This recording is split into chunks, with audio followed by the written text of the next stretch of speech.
નમસ્કાર દર્શક મિત્રો, હું છું વાહિદ વસંતી અને આપ નિહાળી રહ્યા છો હમ ટીવી ભરૂચ ન્યૂઝ। હવે નિહાળીશું આજના મુખ્ય સમાચારો। ભરૂચના પૂર્વપટ્ટી ગામોમાં આજે એકાએક વાતાવરણમાં પલટો આવ્યો હતો।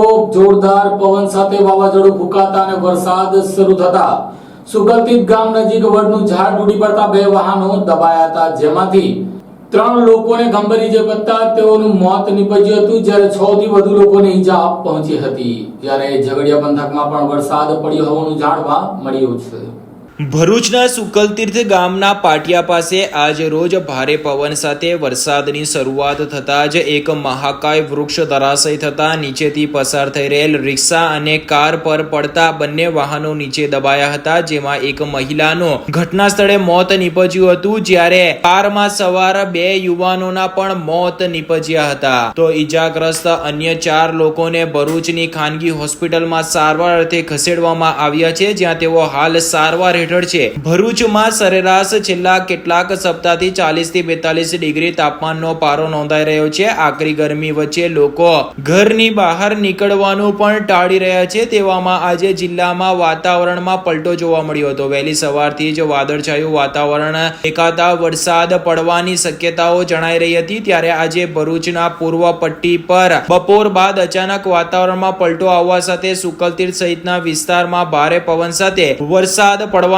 શરૂઆત થઈ હતી, જેમાં સુકલતીર્થ ગામના પાટિયા પાસે મહાકાય વડલાનો વૃક્ષ ધરાશયી થતા નીચેથી પસાર થતી રિક્ષા અને કાર પર પડતા 2 વાહનો દબાયા હતા, જેમાં રિક્ષામાં સવાર એક મહિલાનો મોઢાના ભાગે ગંભીર ઈજાઓ પહોંચવાને પગલે તેઓનું ઘટના સ્થળે જ કરુણ મોત નીપજ્યું હતું, જ્યારે અન્ય 4 વ્હીલર વાહનમાં સવાર 6 લોકો પણ દબાયા હતા, જેમાં 4 લોકો બહાર નીકળવામાં સફળ રહ્યા હતા, જ્યારે 2 ગાડીમાં જ ફસાઈ જતા ભારે જહેમત બાદ અને ગ્રામજનોની મદદ તેમને 1.5 કલાકે બહાર કાઢવામાં આવ્યા હતા। કારમાં અંકલેશ્વરથી મેચ રમવા આવેલ યુવાનો વરસાદ પડતા પરત ઘરે જઈ રહ્યા હતા, તે દરમિયાન વૃક્ષ પડતા તેમાં સવાર ડ્રાઈવર સહિત અન્ય લોકો ફસાયા હતા, જેઓને ગ્રામજનોએ દોડી આવી જેસીબી મદદથી બહાર કાઢી 108 એમ્બ્યુલન્સની મદદથી સારવાર માટે ભરૂચની સિવિલ અને ત્યારબાદ વધુ સારવાર અર્થે ખાનગી હોસ્પિટલમાં ખસેડ્યા હતા, જ્યાં સારવાર દરમિયાન અંકલેશ્વરના જૂના બોરભાટા ખાતે જળકુંડ પાસે રહેતા 26 વર્ષીય હિતેશ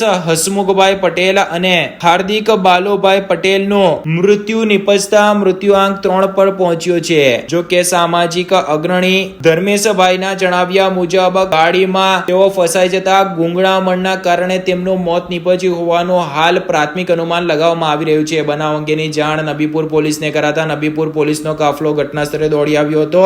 અત્રે ઉલ્લેખ કરવો રહ્યો કે ચોમાસાના આગમનની ઘડીઓ ગણાઈ રહી છે, ત્યારે પ્રી મોન્સૂન કામગીરી અંતર્ગત આવા જોખમી વૃક્ષોનું ટ્રીમિંગ કરવું પણ અત્યંત જરૂરી બન્યું છે।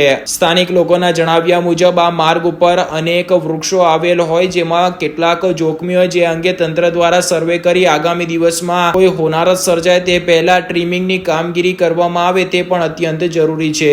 કે હાલ તો વરસાદ અને ભારે પવન વચ્ચે વૃક્ષ પડવાની ઘટનામાં મૃત્યુઆંક 3 પર પહોંચ્યો છે, જ્યારે અન્ય 4 લોકો હાલ ભરૂચની ખાનગી હોસ્પિટલમાં સારવાર હેઠળ છે।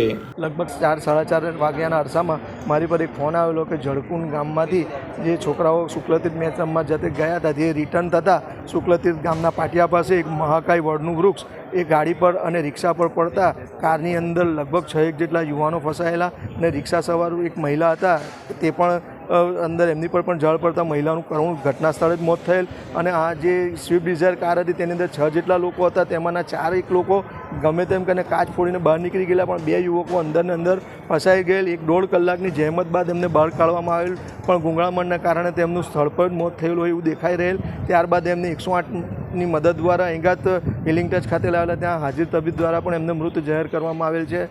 સરકારે ખરેખર એ રોડ પર એટલા બધા મોટા મહાકાય વૃક્ષો અને એટલા ઘટાદાર વૃક્ષો આવેલા છે, પ્રી મોન્સૂન કામગીરી આમાં ફેલ દેખાય છે। પ્રી મોન્સૂન કામગીરી અગર જો કરી હોત તો કોઈના ઘરના ચિરાગા ઉલવા તેના, અને આજે 2 યુવકોએ જીવ ગુમાવ્યો તે પોતાના મા બાપના એકને એક દીકરાઓ છે।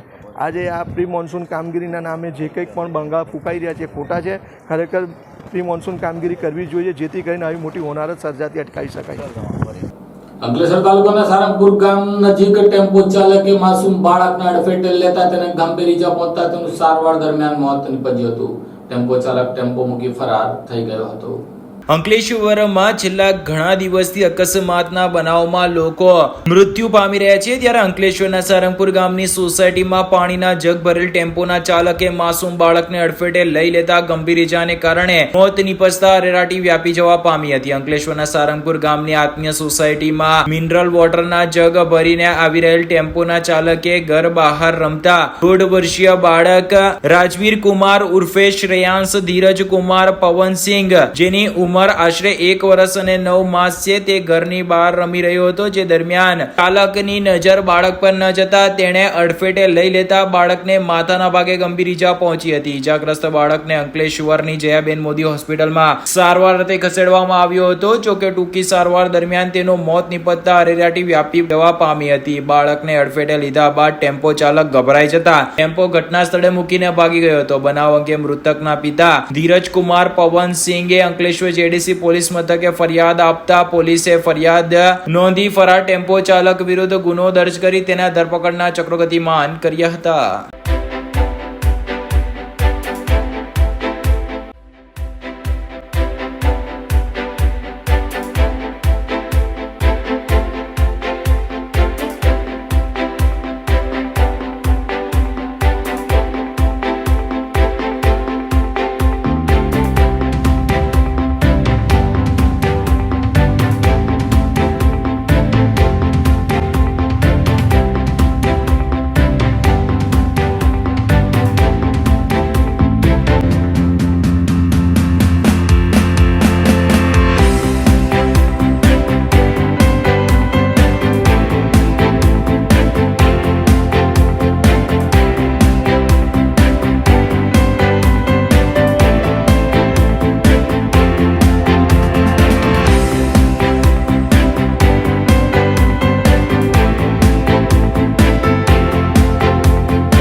ઝઘડિયા તાલુકાના રાણીપુરા ગામ ખાતે મોલાસીસ ભરેલું ટેન્કર પલટી ખાતા ખેતરમાં ઘૂસી ગયું હતું. ઝઘડિયા તાલુકાના રાણીપુરા ગામ નજીક મોલેસીસ ભરેલી ટેન્કર પલટી મારી ગયું હતું. આ ઘટનામાં સદભાગ્ય કોઈ જાનહાની નહીં થતા તંત્રએ રાહત અનુભવી હતી. ટેન્કર પલટી મારવાની આ ઘટના ગઈકાલે બની હતી. આ અંગે મળતી વિગતો મુજબ પૂર ઝડપે પોતાનું વાહન હંકારી જતા ટેન્કર ચાલકે સ્ટીયરિંગ પરનો કાબુ ગુમાવતા અકસ્માત સર્જાયો હતો. જ્યારે આ અંગે વધુમાં મળતી વિગતો મુજબ ઝઘડિયા તરફથી આવી રહેલા ટેન્કર મોલેસીસ ભરીને ભરૂચ તરફ જઈ રહ્યું હતું. ત્યારે ઝઘડિયાના આગળ જતા રાણીપુરા ગામ નજીક ટેન્કર પલટી મારવાની ઘટના બની હતી. ટેન્કર પલટી મારી જઈ નજીકના એક ખેતરમાં પલટાઈ જતા આ ઘટનામાં કોઈ જાનહાની નહીં થતા તંત્રએ રાહત અનુભવી હતી. ઉલ્લેખનીય છે કે ઝઘડિયા તાલુકામાંથી પસાર થતા સ્ટેચ્યુ ઓફ યુનિટી માર્ગ જાણે છેલ્લા ઘણા દિવસોથી અકસ્માત ઝોનમાં તબદીલ થઈ રહ્યું હોય તેમ લાગી રહ્યું છે. તાલુકામાં છાસવારે સર્જાતા અકસ્માતને લઈને તાલુકાની જનતા પણ ચિંતિત બની છે. બેફામ અને ગફલતભરી રીતે દોડતા મોટા વાહનોને લઈને અવારનવાર અકસ્માત થતા હોવા છતાં વાહન ચાલકો કોઈ તકેદારી રાખતા નથી અને જવાબદાર તંત્ર પણ આવા વાહન ચાલકોને જરૂરી નિયમ શીખવાડવા કોઈ અસરકારક ભૂમિકા કે તેમને અંકુશમાં લેવા કાર્યવાહી નથી કરી રહી તેવું પણ ચર્ચાસ્પદ છે. તેથી અકસ્માતોની પરંપરા નિરંતર ચાલુ રહી હોવાનું પણ કહેવાય છે. અંકલેશ્વર જીઆઈડીસીમાં શ્રી યુવા મિત્ર મંડળ દ્વારા રક્તદાન કેમ્પનું આયોજન કરવામાં આવ્યું હતું. શ્રી યુવા મિત્ર મંડળ અંકલેશ્વર દ્વારા સ્વૈચ્છિક રક્તદાન કેમ્પ યોજાયો હતો, જેમાં રક્તદાતાઓએ ઉત્સાહભેર રક્તદાન કર્યું હતું. યુવા પેઢી રક્તનું મૂલ્ય સમજે અને રક્તદાન કરતા થાય તે માટે શ્રી યુવા મિત્ર મંડળ અંકલેશ્વર દ્વારા દર 3 મહિને રક્તદાન કેમ્પનું આયોજન કરવામાં આવે છે, જેના ભાગરૂપે માનવ મંદિર સ્થિત હોલ ખાતે 65મો સ્વૈચ્છિક રક્તદાન કેમ્પ યોજાયો હતો, જેમાં સમાજના સભ્યો ઉત્સાહભેર રક્તદાન કર્યું હતું. દિવસ દરમિયાન 100 થી વધુ યુનિટ રક્ત બોટલ એકત્ર કરવાનો લક્ષ્યાંક રાખવામાં આવ્યો હતો. આ પ્રસંગે યુવા મિત્ર મંડળના પ્રમુખ હિંમતભાઈ દેવાણી, પ્રોજેક્ટ ચેરમેન ધર્મેશભાઈ ડોબરિયા, સભ્ય મયુર કોટડિયા, પ્રદીપ માલવિયા અને કાળુભાઈ કુંભાણી તેમજ અન્ય સભ્યો ઉપસ્થિત રહ્યા હતા. શ્રી યુવા મિત્ર મંડળ દ્વારા આ અમારો 65મો રક્તદાન કેમ્પ છે. આ રક્તદાન કેમ્પ અમે છેલ્લા 15 વર્ષથી કન્ટિન્યુ દર 3 મહિને કરતા આવ્યા છે અને અમારી રક્તદાન શિબિરમાં દર વખતે 150 થી વધારે યુનિટ રક્ત અમે એકત્રિત કરીએ છીએ અને આજના ટાર્ગેટમાં પણ અમારો 150 ઉપરથી રક્તદાન યુનિટો એકત્રિત કરવાનું પ્લાનિંગ છે. નર્મદા જિલ્લામાં પણ આજે એકાએક વાતાવરણમાં પલટો આવ્યો હતો. ધોધમાર વરસાદનું આગમન થતા ઠંડક પ્રસરી હતી. રાજપીપળા શહેરમાં ધોધમાર વરસાદથી નીચાણવાળા વિસ્તારોમાં પાણી ભરાયા હતા. આજે મોડી સાંજે રાજપીપળાના વાતાવરણમાં અચાનક પલટો આવ્યો હતો અને કાળા ભમ્મર વાદળો ઘેરાયા બાદ રાજપીપળામાં ગાજવીજ સાથે વરસાદ તૂટી પડ્યો હતો. ધોધમાર વરસાદ બાદ રાજપીપળામાં જળબંબાકારની સ્થિતિ સર્જાઈ હતી. રાજપીપળામાં નીચાણવાળા વિસ્તારોમાં પાણી ભરાયા હતા, જેને કારણે લોકોમાં દોડધામ મચી ગઈ હતી. જોકે નર્મદા પંથકમાં ખેતીલાયક સારા વરસાદથી ખેડૂતોમાં આનંદની લાગણી પ્રસરી ગઈ હતી. ખાસ કરીને ઉનાળો પાકને જીવનદાન મળી જતા ખેડૂતોમાં આનંદની લાગણી છવાઈ હતી. આજે 40 થી 42 ડિગ્રી તાપમાન વચ્ચે સારો વરસાદ થતા વાતાવરણ ઠંડુગાર બનતા લોકોએ રાહત અનુભવી હતી. ગરમીથી રાહત થતા શહેરવાસીઓ ખુશખુશાલ થયા હતા. બીજી તરફ સ્ટેચ્યુ ઓફ યુનિટી અને એકતા નગરમાં ભારે પવન સાથે ધમાકેદાર વરસાદ થયો હતો. ગરમીમાં ભારે રાહત થતા પ્રવાસીઓ ગેલમાં આવી ગયા હતા. નર્મદા, રાજપીપળા ઉપરાંત સાગબારા, દેડિયાપાડા વિસ્તારમાં પણ વરસાદની હાજરી જોવા મળી હતી.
અંકલેશ્વરના ઉમરવાડા ગામ ખાતે આજે પત્રકાર એકતા પરિષદ સહિત અન્ય પત્રકારો દ્વારા વૃક્ષારોપણનું કાર્યક્રમ કરવામાં આવ્યો હતો. અંકલેશ્વરમાં પત્રકાર એકતા પરિષદ સહિતના સાથી પત્રકારોએ ઉમરવાડા રોડ પર આવેલ મંદિર પાસે તેમજ પાનોલી જેડીસી ખાતે વૃક્ષારોપણ કરી તેની માવજાતની જવાબદારી ઉપાડી અન્ય લોકોને પણ વૃક્ષો વાવવા અપીલ કરી હતી. આપણા જીવનમાં વૃક્ષો ખૂબ જ મહત્વપૂર્ણ છે અને પર્યાવરણ માટે એક આદર્શ સેવા પ્રદાન કરે છે. આપણે તેમને કોઈ પણ રીતે સુરક્ષિત રાખ્યા નથી અને તેથી જ આજે આપણે ગ્લોબલ વોર્મિંગ, તીવ્ર પ્રદૂષણ અને વન નાબૂદીના અન્ય નુકસાનકારક અસરોથી પ્રભાવિત થઈ રહ્યા છીએ. આપણે ટકી રહેવા માટે વૃક્ષોની સારવાર કરવી અને તેની ખૂબ સારી દેખરેખ રાખવી અને આપણે બીજાઓને વધુને વધુ વૃક્ષ વાવવા પ્રોત્સાહિત કરવા જોઈએ. ત્યારે અંકલેશ્વર પત્રકાર એકતા પરિષદ દ્વારા વૃક્ષારોપણની પહેલ શરૂ કરી છે. ઉમરવાડા રોડ ઉપર આવેલ ગોગાધામ આશ્રમ, ચિંથરા માતાના મંદિર પાસે અને પાનોલી જેડીસી ખાતે વૃક્ષારોપણનો કાર્યક્રમ રાખવામાં આવ્યો હતો, જેમાં ખાસ કરીને લીમડાના વૃક્ષોનું વાવેતર વધારે કરવામાં આવ્યું હતું, જેમાં તમામ પત્રકારો દ્વારા વૃક્ષો ઉછેર કરવાનો સંકલ્પ લીધો હતો અને લોકોને પણ વૃક્ષો વાવવા માટે અપીલ કરી હતી. આ વૃક્ષારોપણ કાર્યક્રમમાં પત્રકાર એકતા પરિષદના જિલ્લા પ્રમુખ અતુલભાઈ મુલાણી, જિલ્લાના મહામંત્રી અસલમભાઈ ખેરાણી, અંકલેશ્વર તાલુકા પ્રમુખ કેયુરભાઈ રાણા, ઉપપ્રમુખ અશફાકભાઈ બાગવાડા, પત્રકાર ધર્મેશભાઈ પટેલ, જીતુભાઈ મૈડા, પિન્ટુભાઈ મોદી, યોગેશભાઈ પટેલ, રાજેશભાઈ પરમાર, જયમીશભાઈ મોદી, શુભમભાઈ ઉપાધ્યાય તેમજ સામાજિક આગેવાન બળુભાઈ અને પ્રફુલભાઈ ઉપસ્થિત રહ્યા હતા. અમે પત્રકાર એકતા પરિષદ તેમજ અંકલેશ્વરના સાથી પત્રકાર મિત્રો સાથે રહી અને વૃક્ષારોપણનો એક પ્રોગ્રામ રાખેલો હતો એનસીટીની સામે ચિત્રા માતાના મંદિરની પાછલા ભાગમાં, જેમાં સૌએ ભેગા થઈને વૃક્ષો વાવ્યા છે અને આગળ જ્યાં સુધી ઉગે નહીં ત્યાં સુધી એને પાણી પાઈને મોટા કરવાની પ્રણ લીધા છે.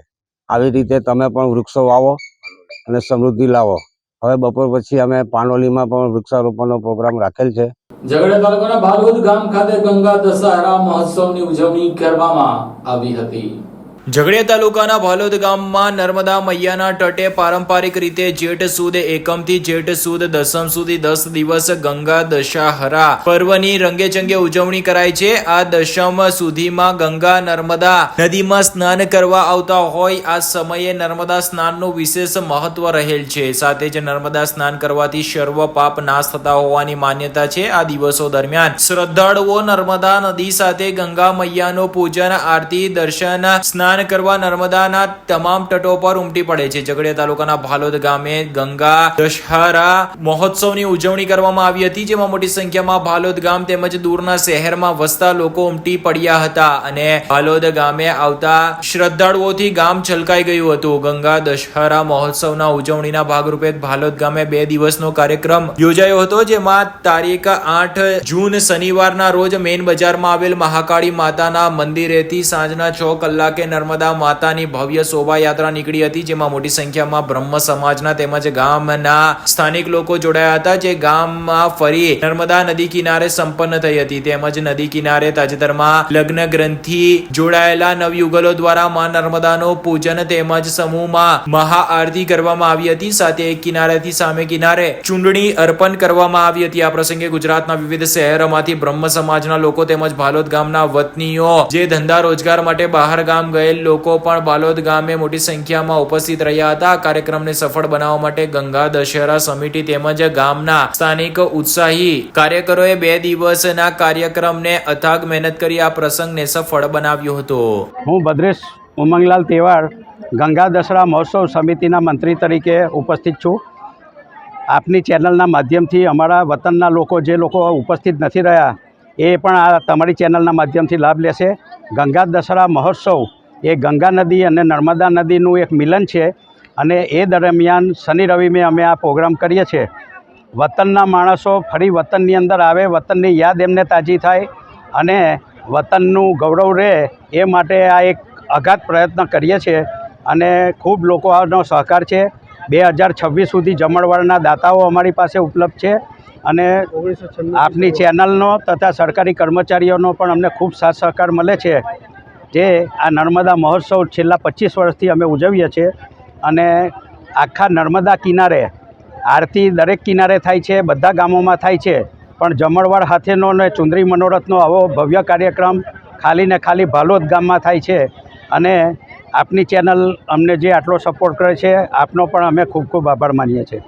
આ મહોત્સવમાં કેટલા લોકો અને કયા કયા ગામના લોકો જોડાયા? આ ભાલોદ ગામના બ્રાહ્મણો માટેનો એક ઉત્સવ છે, પણ ભાલોદ ગામના સંબંધીઓ હોય જે રાજપીપળાના હોય, આજુબાજુના હોય, વડોદરા હોય, બોમ્બે હોય એ લોકો પણ લાભ લે છે. પણ જે પ્રસંગ છે એ ભાલોદ ગ્રામજનો માટેનો આ પ્રસંગ અમે કરીએ છીએ અને બહારના લોકો વતનમાં આવે એનો એક પ્રયત્ન છે. આ સાથે હમ ટીવી ભરૂચના સમાચાર પૂર્ણ થાય છે. આવતીકાલે ફરી મળીશું. ત્યાં સુધી રજા આપશો. નમસ્કાર.